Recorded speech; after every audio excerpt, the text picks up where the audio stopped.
It started with whispers. At first, I thought it was coincidence. Friends making jokes, neighbors offering advice, co-workers giving strange looks. But over the weeks, the pattern became undeniable. My wife, Megan, had been telling everyone that I was the problem in our marriage. She's exaggerating, I told myself at first. Maybe people misunderstood.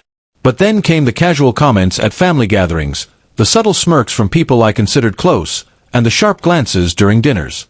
Friends began avoiding me, parents questioned my behavior, and co-workers gave me sideways looks. The more I tried to defend myself, the more I felt like I was sinking into a narrative I hadn't even written. I confronted Megan one evening, my voice calm but strained. "Why are you telling people I'm the problem?" She laughed lightly, dismissively, and waved her hand. "Oh, Jason. You always take things so seriously. I was just venting. It's not a big deal." "Not a big deal?" I asked, incredulous. "People are starting to treat me differently. My own friends are questioning me. This isn't just venting, it's manipulation." Megan shrugged again, smiling as if to deflect responsibility. "You're overreacting. Really. Just relax." I left the conversation frustrated but determined to understand the truth. I had never been the perfect husband, but I knew I wasn't the issue she made me out to be. Something was off, but I couldn't pinpoint it, until her sister, Olivia, asked to speak with me privately. We met at a quiet cafe one Saturday afternoon. She sipped her coffee nervously, glancing around before leaning in.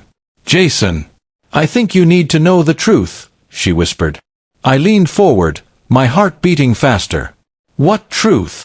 Olivia took a deep breath. "Megan, she's not happy with you. But it's not because of you.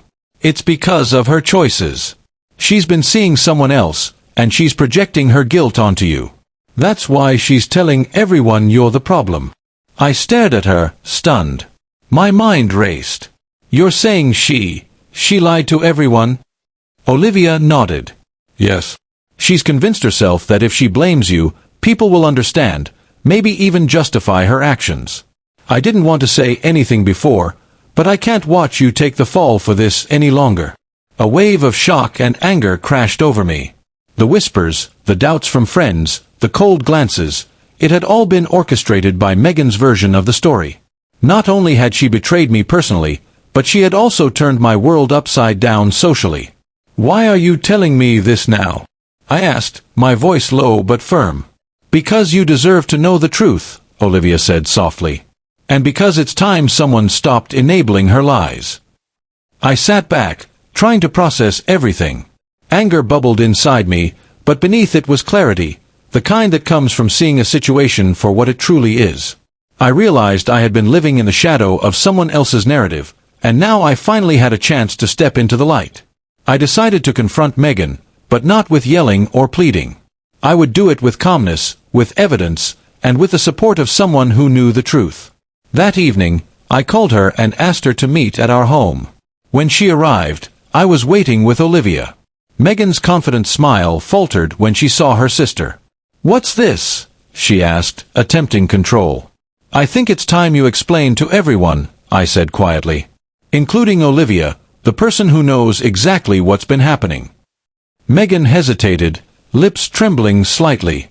The air was heavy with unspoken truths, and suddenly, she couldn't find the words to twist the story anymore. I didn't," she started weakly, but Olivia stepped forward, voice calm but firm. "Megan, stop. Jason is not the problem. You know that. It's time you take responsibility for your own choices." Megan's face went pale, and for the first time, I saw fear.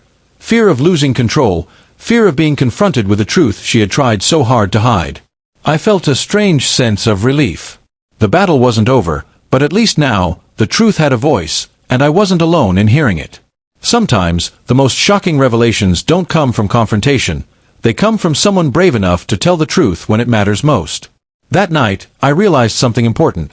Trust isn't just about the people you love, it's also about those who stand by you when deception threatens to define your life.